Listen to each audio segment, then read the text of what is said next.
If you want to make more money and feel less overwhelmed, well, today you are in the right place because Barbara Majeski, my guest, is going to teach you how to live the good life. I met Barbara years ago now on Clubhouse. She was actually running one of my favorite rooms, which is the Saturday morning sales meeting. Big shout out to Brian Benstock and that whole crew. Got me involved with Breakfast with Champions, and it's changed my life in many, many different ways. She has one heck of a story, which we are going to dig into today. But let me show you some of her actual credits. So Barbara is no slouch. She has been on NBC News, ABC, Fox, Today Show, Inside Edition. But what's super interesting about today is, oh, sorry, let me just show you the actual screen so you can see all of those credits. What's that? It came on for a flash. Okay, perfect. It wasn't showing me on StreamYard. I just wanted to make sure you actually saw it. But media is transcending traditional media. I think traditional media sometimes to me seems like paid media today, where people are getting placed in the system because they have a system and they're beholden to different people that are audience specific. Barbara is super interesting because she's transitioning across many different platforms and going into spaces. And I would say a media authority in places like Twitter, Clubhouse, and many, many other spaces, and speaking on large stages. But let's get right into it. Barbara, thank you so much for being on the Prime People podcast. Yeah, thanks for having me. I'm excited about this. Yeah, I know you're multidisciplinary. You got a lot of skills. Why don't we start with the TV side of things? Like, what's the Barber story? How did you end up in the traditional media? Yeah, so I'm a lifestyle entertainment expert on the Today Show, Inside Edition, Fox and Friends, Good Day New York. And it's a career that I launched in my 40s after being diagnosed with stage 3 colon cancer at 42 with 3 young kids. I swore that if I survived cancer, I was never going to play small. I was like, if I get through this, I'm going for it. And I always wanted to be on TV. I actually particularly always wanted to be on the Today Show. And after battling cancer, I was like, if I can do this, and I can do anything I set my mind to. It was very transformative for me and allows me to live with like kind of unbridled pursuit of living my best life. So yes, I launched in my 40s. It's been an amazing ride and I absolutely love it. And I just keep evolving through it, learning more as people ask questions and, I keep growing. It's been an amazing experience. Where did you actually grow up? Like, where is Barbara from? Yeah, so I am from Nueva Jersey. I am from New Jersey, Princeton, New Jersey. Yeah, so I'm back here. And I'm like, how did I get here again? But I do love it. It's a great place to raise kids. So yeah, I love Jersey. We spend time in New York actually when we go back and forth with the people we work with down in that area. Fascinating area, Jersey. I spent a little bit of time in. But what was life like for you growing up? Like, what was your family dynamic? What were you like as a kid? I was actually very shy and incredibly insecure.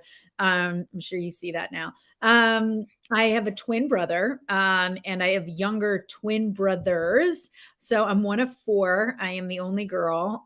Twins run in my family. My mom's a triplet. So wow.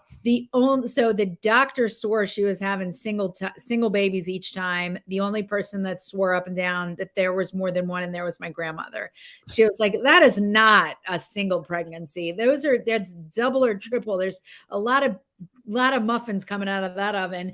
And my grandmother was right both times. Yeah. So it was, I call it growing up Schwartz. It was a little chaotic, unpredictable, because what also runs in my family is Fragile X, which is a genetically inherited form of neurological impairment, much like Down syndrome, which was much better known. But at the time, I don't think it was well known, but they could tell Michael was tracking faster than Steven. And he had an incident where he slipped into a coma when he was 3 years old and I was 6. Oh, wow. And I remember very distinctly he was not in the home for over a month. And, me asking my parents, when is he coming back? When is he coming back? Yeah. And when he finally was coming home, my parents sat us down, Ben and I, my twin brother and I, who were 6 at the time. And I remember this. They were like, we have good news. Steven is coming home, but he won't be a brother like Michael. They knew at that point he was special needs. And he probably will never be able to speak because they had given him a tracheotomy. Okay. And he had already had speech delays and, motor skills delays. And I remember being like, just bring home Steven and I'll always speak for him. Like, he doesn't need to speak. I can speak for him. I will be his voice to the world. And what is it? What a prophecy that was. Yeah. Because I think I've really been an advocate for children and adults with special needs my entire life. Nothing gets me more fired up than when I see people misunderstood, misrepresented, mistreated, bullied. Like, you may think I'm 5'3" and a little, but I am a pit bull at heart. Yeah. I'm not just a chihuahua. I am a pit bull. Well, it's super interesting, right? Because I think a lot of people, when I see you on interviews, you'll get asked similar questions, and your story's very, very inspiring. And we're definitely going to get into the details of how you use that, leverage that into your life now. We're going to dig into what I mentioned at the beginning. I think a lot of people are falling forward. They feel overwhelmed. They feel like they're not enough. But what I actually always found fascinating about you was that story first. So how you fought so much for your brother and how much that meant to you. I also see a through line in how you treat people in the communities that you're in, right? Like, I truly do think that you're a voice for people that don't have a voice for themselves, and you try and get them to stand up and feel protected. And you're a bit of a den mother when you get into that mode where you talk about your brother, or you talk about people that are being overlooked or treated less than. And I would encourage people to follow you on the different platforms, because you say things that in today's day and age, people, it makes them feel one way or another, but it gets them thinking. And I think that that individuality and that protection that you have for the herd is something I look for in people. I call it being a sheepdog, where there's wolves out there that are trying to prey on the sheep, and the sheepdogs put themselves between them. So keep being you. From that transition though, how'd you go from being a shy kid to making it a dream to be on TV? Like, when did that dream first enter little Barbara's head? When little girls are playing like dress up and playing with Barbies and dolls, I'm playing Office. I'm like, I want to run the world. I would be playing school teacher or business entrepreneur or newscaster. So I think I was always driven in that space. But as far as, I think, overcoming shyness, I think that had a lot to do with my brother with special needs, because I felt the need to speak for him. But speaking for myself, I was definitely more timid. That if I don't need that. I could, oh, don't worry about me. But when it comes to other people, I'm a different version of myself. I feel like I'm almost impelled at another level, a very spiritual level. And they do say in Buddhism that people like my brother Stephen sacrifice this lifetime for those around him so that we can grow and be the highest expression of ourselves. And I firmly believe that, because I've learned that all this time, I always thought I was helping Stephen, when it was always Stephen who was helping me. Stephen gave me no backdoor, no quit, put yourself out there, because I always felt not only that I had to advocate for him, but I had to do well for him. Like, I had to be financially successful. Otherwise he'd be institutionalized. So I never had any other option but to put myself out there and figure it out, to pull a seat up at the table. People would be like, what's it like being a woman in business? I was like, I don't know. That has no bearing on my success. Everyone's going to prejudge me. I have no jurisdiction over it. People are going to prejudge me. I can't control it. But when they learn who I am and what I'm capable of, I know that they'll judge me based on my actions and my character, and never again on my gender. But they're free to judge me in the beginning, because we all do it, and I don't care. So I've always found that very, for me, I'm like, no, I have no choice. Whether I'm invited at the table or not, I'm going to take a seat, because I have to come through for Stephen financially, spiritually, in an advocate capacity, not only for Stephen, but the Stephens of the world. So it's given me the greatest gift. It's given me a real sense of like not knowing purpose, and having real understanding and clarity of the things that really matter and the things that really don't, and what you have jurisdiction over.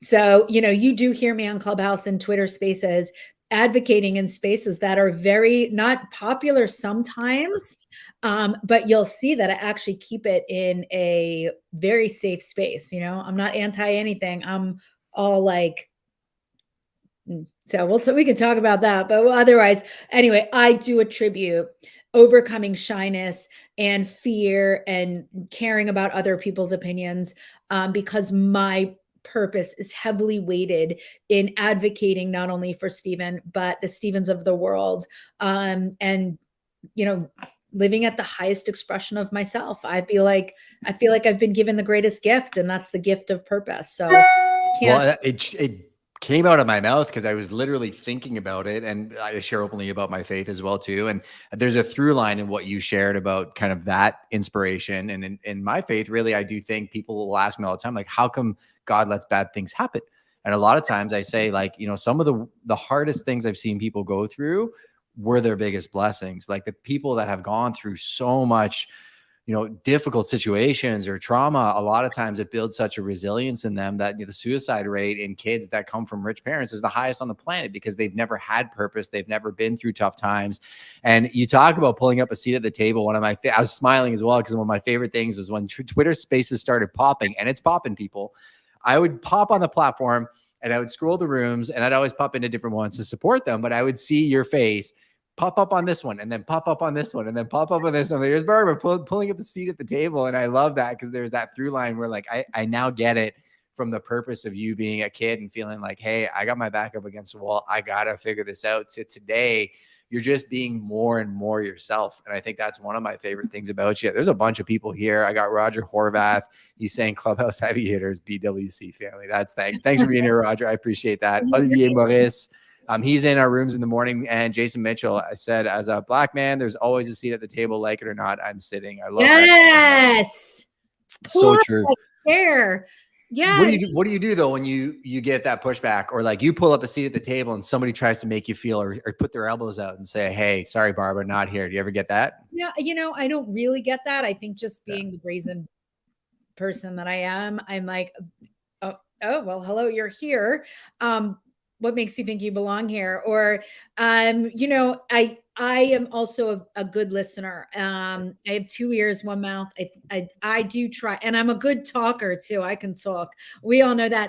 But I feel that when even on mic in any of these spaces, it's because I have something of value to bring, that there's something, let me try this angle. Sure. I don't try to speak just to hear the sound of my own voice. I actually find the sound of my own voice very cringy.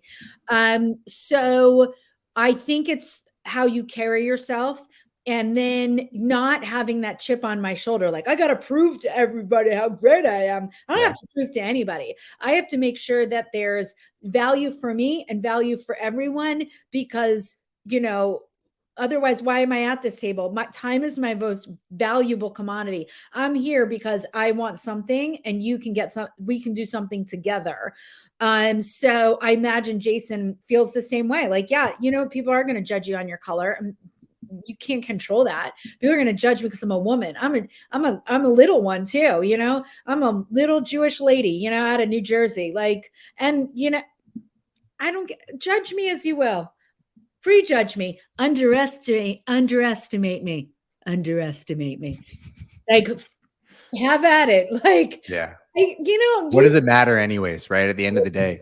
And I can't control that. I can only control how I show up, and bringing the value that I can bring. But if I show up with a chip, I'm going to prove to you how great I am. I think that your intentions are just ego-based and unproductive, and people can see through your intentions. Mm-hmm. So when you pull up that seat at the table with the intention of, right, tell me guys what you got, what's going on here. Talk to me. I want to understand more. I want to see where you're going. Where is this taking you? What are your goals? And, I'm here to see if there's something I can, contribute, or I'm not going to be sitting at this table very long. And being interested allows people to be like, all right, let's see what she's got, I think at the end of the day, people really do want people on their team that are going to be able to run the plays. They're going to take the ball down the field and score the touchdowns. They don't care whether you're 5'1" and, 49 years old, or a woman, or black or white or purple. They don't care. Can you run the play? Can I pass you the ball and can you take it into the end zone? I want to make money. I want to succeed. I want to feel good about myself. So I think leading with the right intention is the only way that you're going to keep that seat at the table. Anytime you come in with your attitude, people are like, oh God, they see right through that. And go back to OG Clubhouse, right? Like in the beginning, I remember when I came on, I would sit in rooms and I'd listen, I'd participate. And then you'd hear certain people come on stage and they're not having a conversation. They're talking at the audience, and they're there with a specific person to get them to click a specific link to sell them a specific something or other. I think I asked you that question as a leading question because I know how you interact and you go into spaces. You actually listen to people. Like, you ask questions and you're there for a conversation. What I've noticed on Twitter and other platforms is sometimes somebody engages with me and then I realize very quickly, yeah, you don't want to have a conversation with me. Like, you're doing this to basically get me to interact in your world of negativity and chaos. And I'm just not participating. And I'm sure you have to do that from time to time, right? Oh, absolutely. I wandered into some Twitter space and I like this guy. It was crazy. It was a crazy, he hadn't slept and he was like doing some marathon room. But one of my friends were in there, and I was just getting new to Clubhouse, not Clubhouse, Twitter spaces. Yeah, I didn't understand. And it was just a very awkward interaction. And I was like, listen, I know I don't know anybody on this platform. I don't know A from B, and I'm not ready to ruffle feathers. I'm not ready to stir the pot. Sure. Yet, because I got to listen. I got to feel the culture. I got to understand the vibe. So I know that my time is like, it's like double Dutch. You got to learn the rhythm before you're going to jump in between the two ropes. Right. So yeah, it's true. And it was the most awkward thing. And then I was like, oh, I'm going to leave quietly. Like, I was like, there's a leave quietly button. And I like pissed. She didn't even stay and And I was like, wow, I'm in Twitter spaces for 48 hours and I'm pissing people off. This is miracles.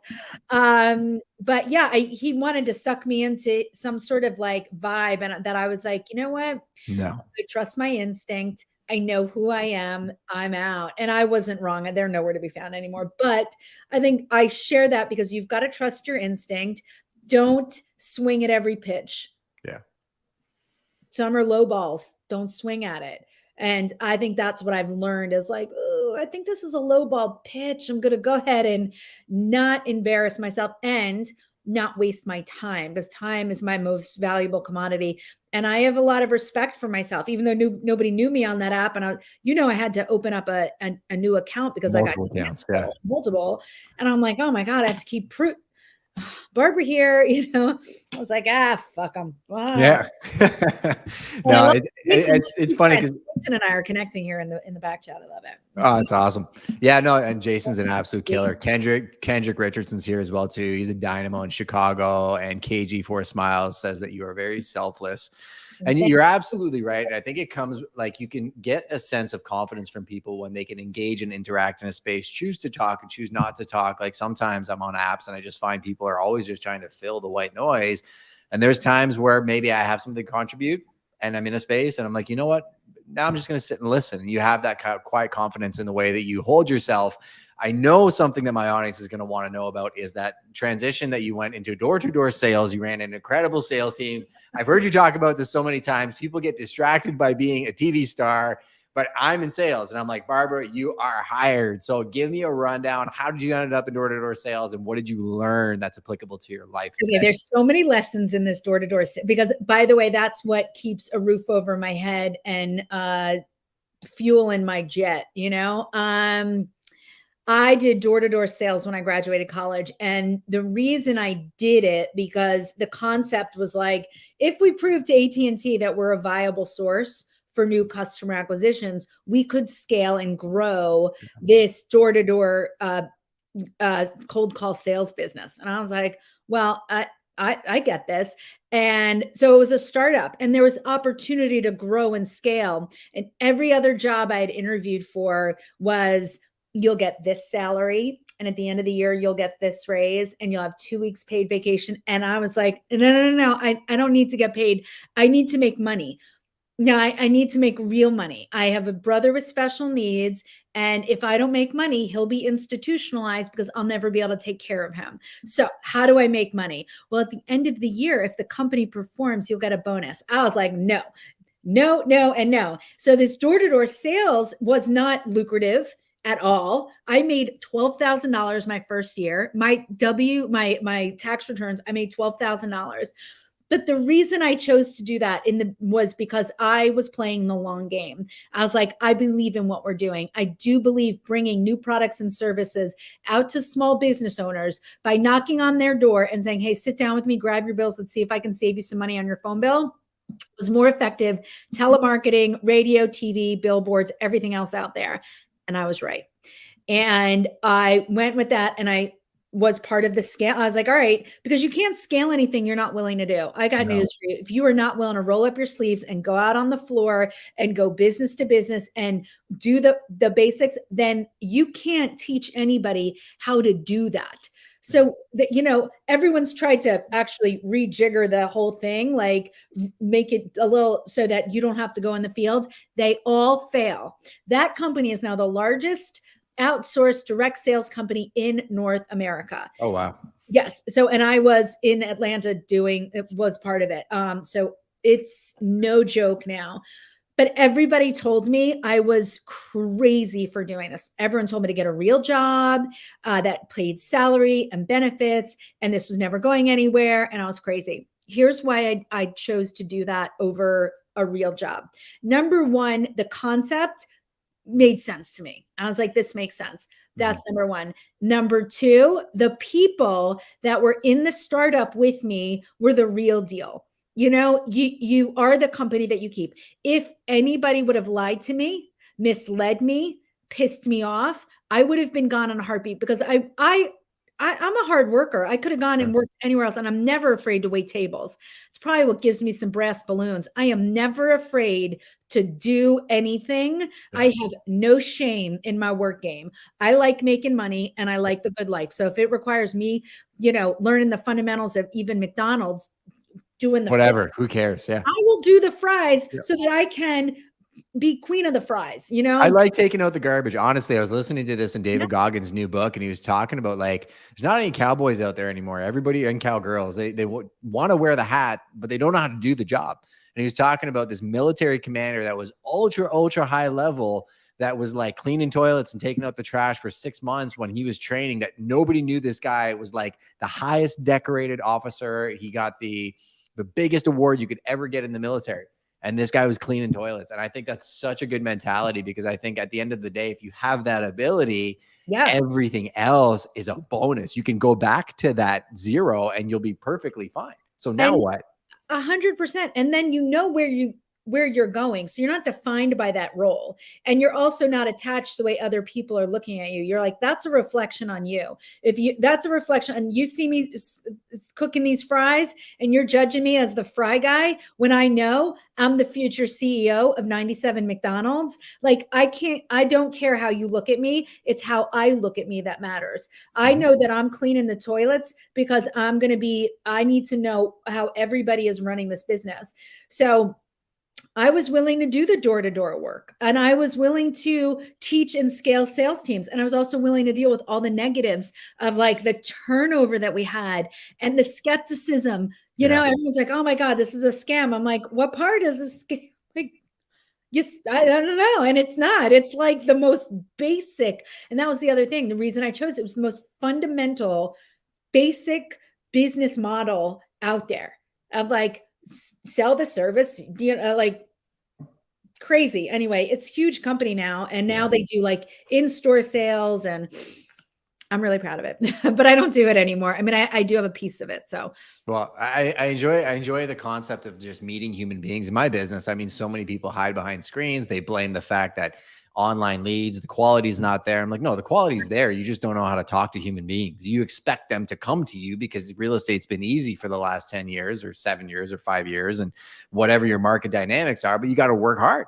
You got to learn that you got to meet the people where they're at, and you got to learn how to interact and find out what their motivations and their dreams, their aspirations are. And if you can give them something that helps them get there, great. If you can't, then you need to redeploy your resources somewhere else. But I think it's such a fascinating aspect about you. Well, thank you. And I think we have a sort of kinship, you and I, that we just get each other. Like, I get what you're saying. And what I see is more that we're lacking persistence and tenacity in today's culture. It's so easy to just go on to something else. So that didn't work, as opposed to being like, all right, this is just a dip in the market. I have to double down on my effort. I have to dial for dollars. I'm going to have to see, and I don't know, I have to see 30 more people, or put out 50 more flyers, or, come up. I have to go on Instagram, whatever you need to do. Maybe you need to do the things double to get the results that maybe you only put in, at certain times. And it's hard to say. And it's like when we would bring on new clients, I'll say that. So first we did telecom when that deregulated. And then other clients were like, hey, why don't you bring us door to door? And we're like, okay. And we would be all excited, and we would suck. we would take the same thing. And at first, so we would have to see 30 more doors to get the yes that we got on telecom, until we perfected our pitch for the new client. Sure. And a lot of people would just come back and be like, the client sucks, we don't need to take them out in the field. And I was like, it's not the client, it's our pitch. 100%.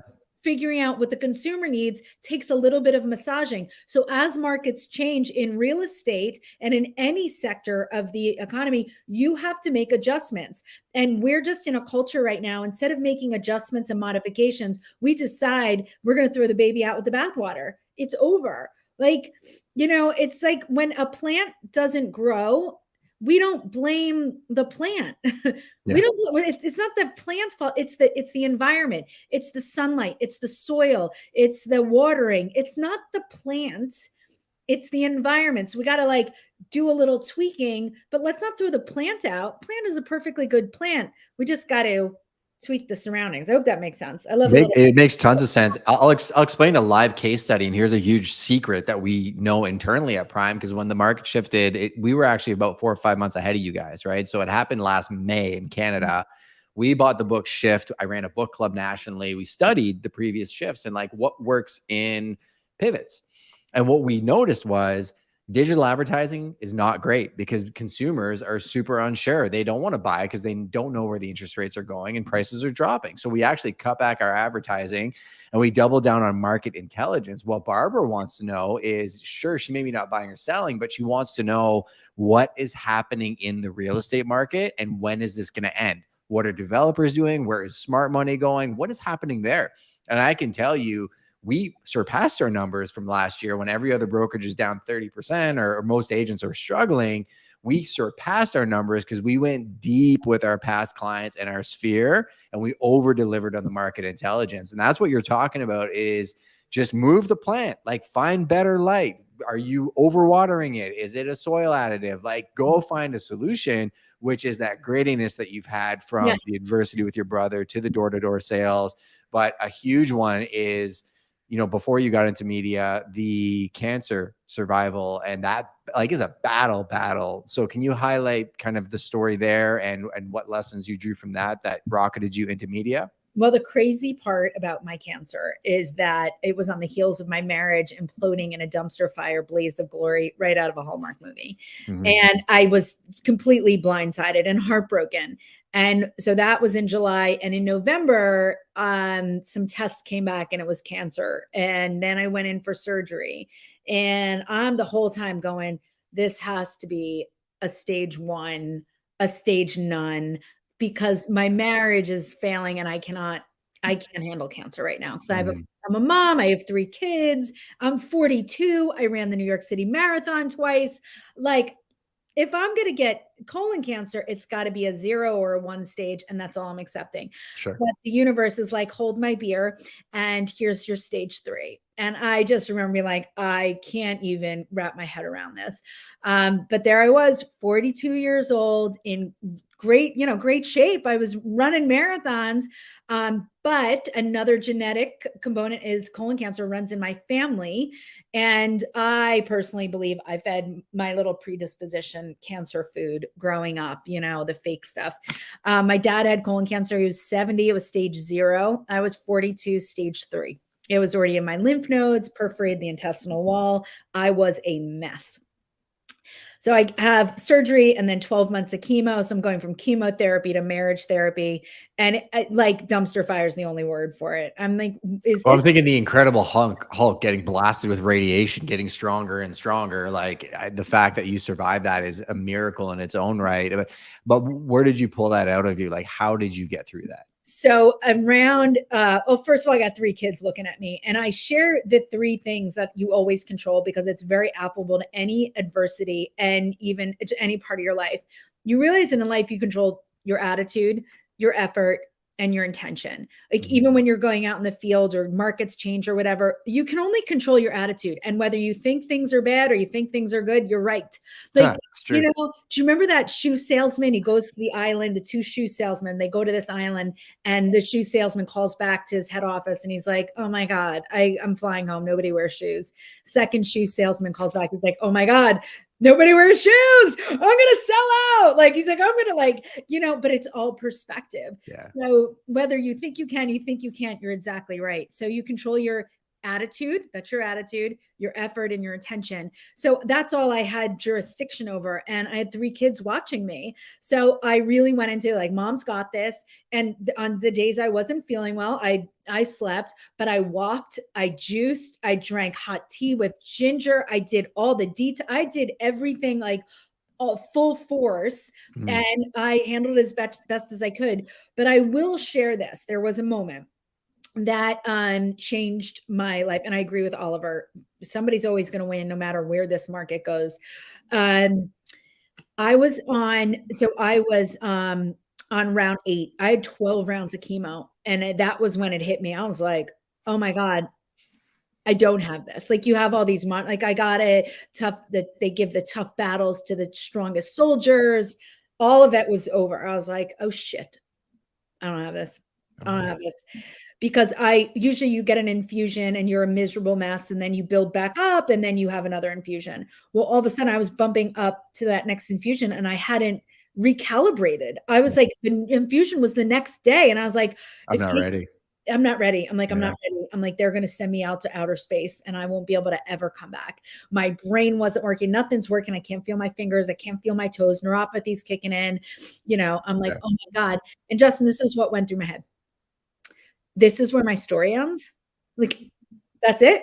Those are all the chapters. That's it. I will never write another chapter again. I got 42 years worth of chapters, and my book ends. And how are my kids going to remember me? And I had a lot of juicy chapters in there, but I had so many chapters that I never even bothered to start writing. I never took any initiative towards.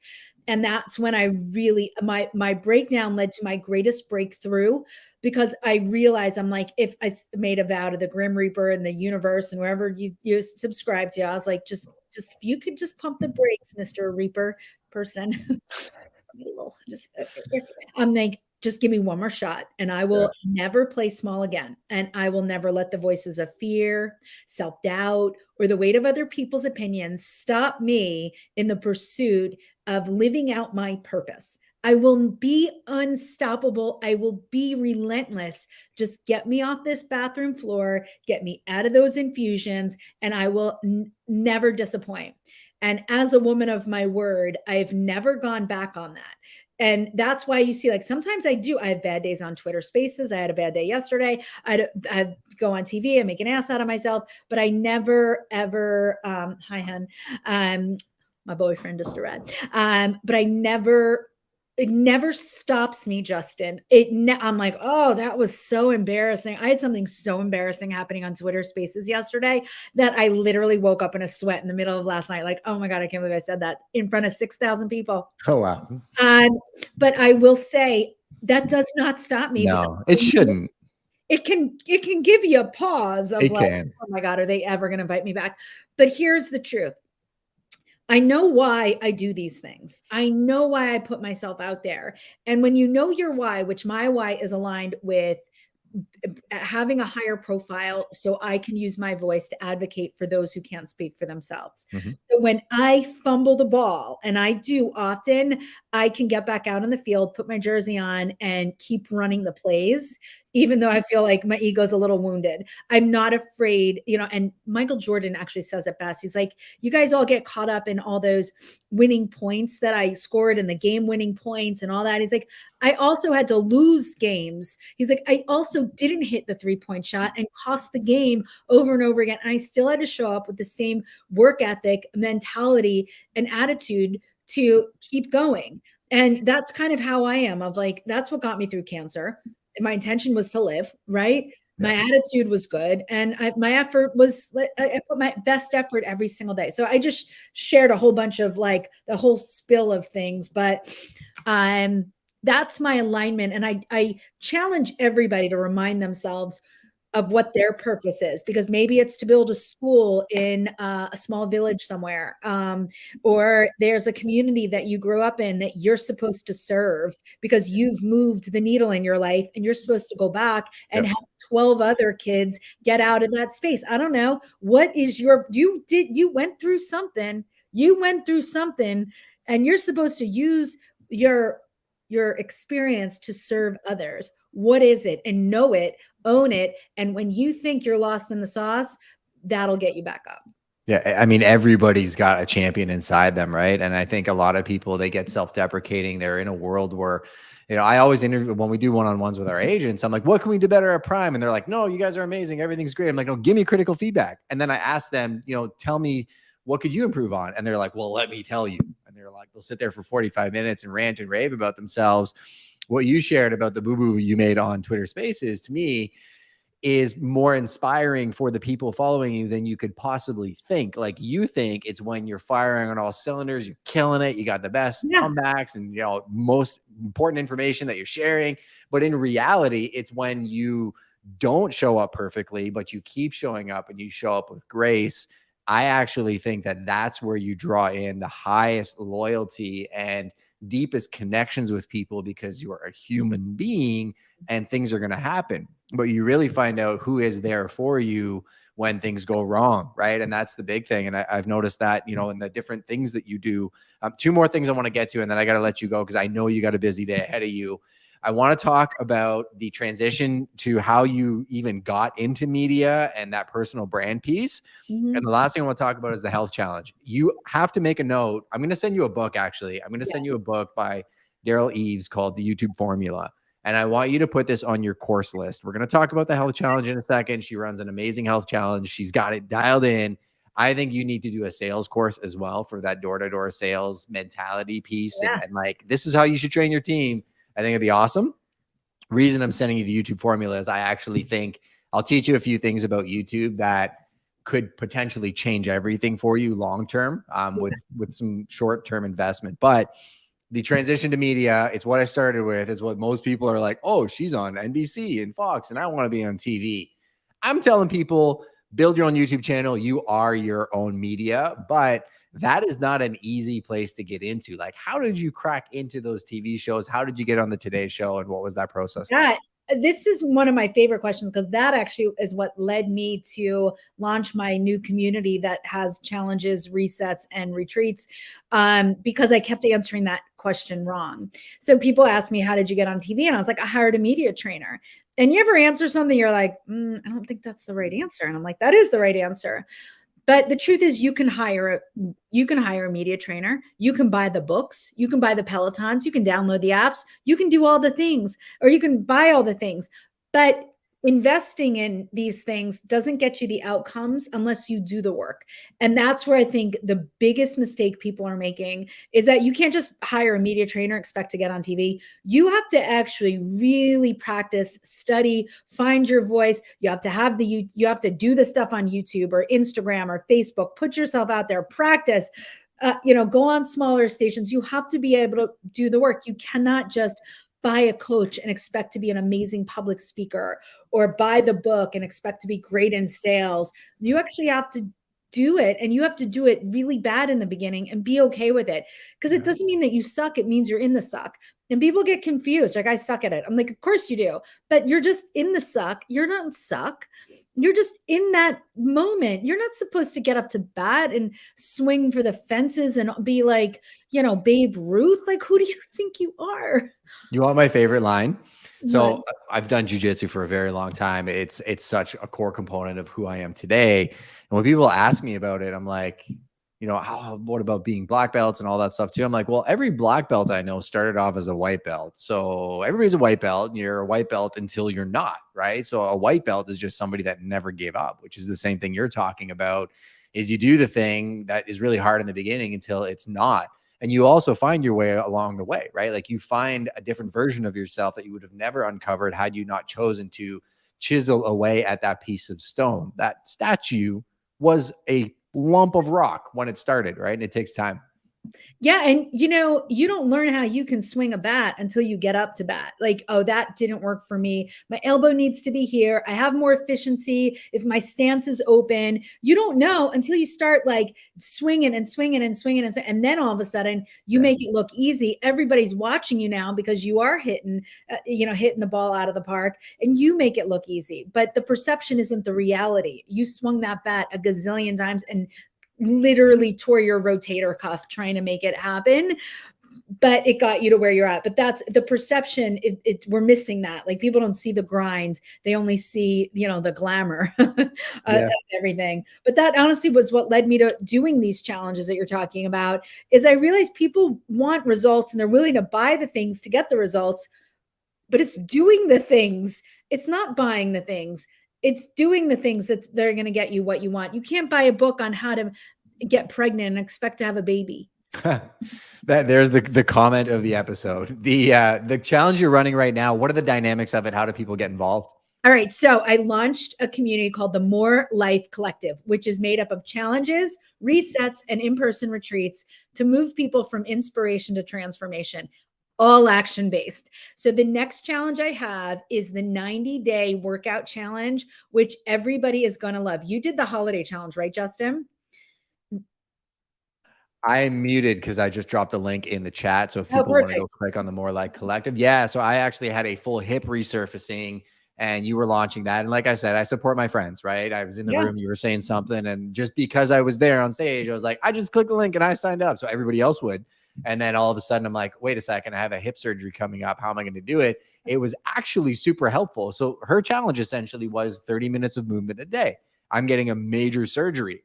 What I ended up doing was 30 minutes a day of prehab, and then post-surgery, just 30 minutes of whatever I could possibly do, which was like nothing for the first 48 hours after the surgery, but it was drinking water or something healthy. And it really got me healthy a lot quicker, probably because of the consistency. 100%. And I think that's what, like, listen, I saw a picture of Giselle Bundchen recently, and she's in Costa Rica, and she has her personal trainer that she works out with in, New York, is down in Costa Rica. And they're just right. What a lucky guy. The reason I tell this story is, like, do you think Giselle Bundchen doesn't know how to run? She was out, and because you think she doesn't know how to do a sit-up, you think she doesn't know how to do a Pilates move, a yoga move. You think Giselle Bundchen at this point in her 40s doesn't know how to exercise and keep herself fit. She knows how to do it, but she also knows, as many of us need to become aware, is that when we have somebody showing up and we have that accountability, we are 85% more likely to do it. So she can afford to bring her personal trainer to Costa Rica with her, okay? And she has a personal trainer every single day. And it's not because she doesn't know what to do. She knows that she needs somebody to hold her accountable. And I don't know about you, but I can't afford a personal trainer to show up every day and schlep them to Costa Rica with me. Nor do I want that somebody in my business that much. But what I can do is put myself in a community where I am held accountable, because people do know what they need to do, but it's consistently doing it that is so damn hard. Because in our culture, it's all about motivation, inspiration. How do you stay motivated? How do you stay inspired? I'm not that. Nobody stays motivated and inspired. Those are your friends that show up at the barbecue when the beers are cold, the music's playing, and the grill is hot. They are nowhere to be found at 4 o'clock in the morning. You cannot rely on motivation and inspiration to get you to your goals, because your goals don't care how you feel, and those are feelings. Feelings are not going to get you to the finish line. Consistency and habits are going to get you there. This is why I launched the community is, listen, not all of us can hire a trainer. Not all of us can have a chef in the kitchen, but what we can do is put ourselves in challenges where we're held accountable every single day to show up. Because I know everybody in this, anybody that's listening, I know what I need to do. I know I need to go for a joggy poo.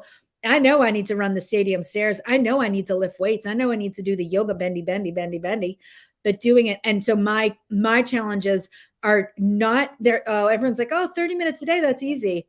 No mulligans, 90 days, working out every single day, because I believe when you move your body every single day, everything else cascades from there. Your health improves, your mind, your mood improves, your metabolism improves, your clarity of thought, the way you treat people, the way you communicate. You are just a higher efficiency version of yourself when you move that body. So that's why I do the challenges, because we're not all just sell boot shit. Yeah, no, I appreciate that actually. And you talked earlier about efficiency and hacks, right? And like actually one hack I've done in the past, don't make any assumptions about me, but I've had my barber come in here to actually cut my hair while I'm working. Cause like I thought about the 30 minutes travel both ways. And I'm like, if I had an extra hour to prospect, I could make X amount more money and probably more efficient if I'm getting one haircut a month or 2 haircuts a month. I add that time up. Yeah. And he's actually now doing insurance sales. I can coach him at the same time if we're in this space. So I actually thought about it from an efficiency standpoint. Like why wouldn't you modify your life and try and live the good life, but by making these little hacks, right? It 100%. Also, listen, buy the first class seat. So you start living like you already are there. Like every once in a while, you need to show yourself what you're supposed to be doing. Get on my jet. Okay. Yeah.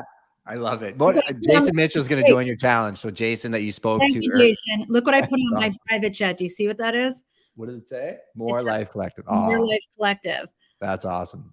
Yeah. What I really like about this is now you're going to make a connection with Jason because he'll be in your challenge. You met him on the podcast. Everybody that's here, this is a great opportunity to click through the links. All of Barbara's links will be in the show notes after the episode. You can find her on all the platforms. I'm going to ask her 3 rapid fire questions before I get her out of here. Barbara, the first question I always like to ask people, how has failure shaped your life? I don't believe in failure. I believe it's either a win or a learn. I haven't failed at marriage. I haven't failed at anything. I have learned what I am good at and what I can get better at. That's it. I have nothing. I've never failed at anything. What could I have failed at? I don't know. We're batting 100. So every guest I've had on is like excited when I ask that question. So great job for the booking team on getting the right people here. Second question though, what are you learning right now that is kind of out of your comfort zone? I am scaling a new business like I did with the my sales business, so I have an ambassador program to help me build the More Life Collective, because it is a collective. And the reason I named that is because I want more people to lead the resets, lead the challenges, bring their own value and expertise to this space so we can help more people move from information to transformation. So I'm learning how to scale without being in person. The last thing I scaled is obviously now a very large organization has helped me to buy the first plane. And this is my second time finding something. I'm like, this is good. This isn't good. This is great. And now I'm going to scale this. But I've never done it just not meeting people in person. That's new to me. I like in person, but I'm good because the concept is good. The people I'm aligning with, and I'm very driven to help people make money. I love when people make money because then they can take me out for dinner.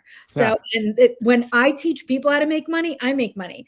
And that's my whole backwards way of thinking of like, let me just teach all these people how to make money. And I'll just make money. Well, that's all. That's what I'm learning is how to scale through this new virtual experience. I love that. Yeah, I'll send you some resources and some connections of people that I know that do that at a very, very, very high level. I do think YouTube's a big way for you to do that in the future as well. Very last question, because you made time for us. I want you to have my platform for any message you want to leave for the guests. If there was a Prime billboard and I took my face off of it and the entire world could see it, what would Barbara's message be for the Prime Nation? What would be my message to you? If you can believe it, you can achieve it. And I know it's cliche, but when you change your mind, you can change the trajectory of your life. So find great mentors that can really infuse the right concepts into you, into your subconscious, so you can live at the highest expression of yourself. Billboard is a little larger than I. It's all good. You're very consistent with your messaging, and you really do see who people are, how based on how they show up and their actions. And you have been very consistent the entire time I've known you. Everybody check Barbara out and all her links. You did really good on the episode, Barbara, because we are over time, but I couldn't stop asking the questions because you killed it. But no surprise there. But I'll see you in the Web3 and all the places that I get to interact with you. Absolutely. Thank you so much for having me. And I'm so grateful to call you friend. You're a great human being, and I can't wait to meet you in person. My pleasure. Wait until you meet my daughter. Like when you were talking about she likes to play or you like to play CEO. Yeah. If I showed you the videos that this girl does, blow your mind. So yeah, I'm excited for you to meet Shannon and Faith. Yes, me too. And thank you to your team. I appreciate your chat. I really enjoy it. You guys have been great. Awesome. All right. All right. I'll catch you on the next one. Okay. Bye-bye. See you, Barb.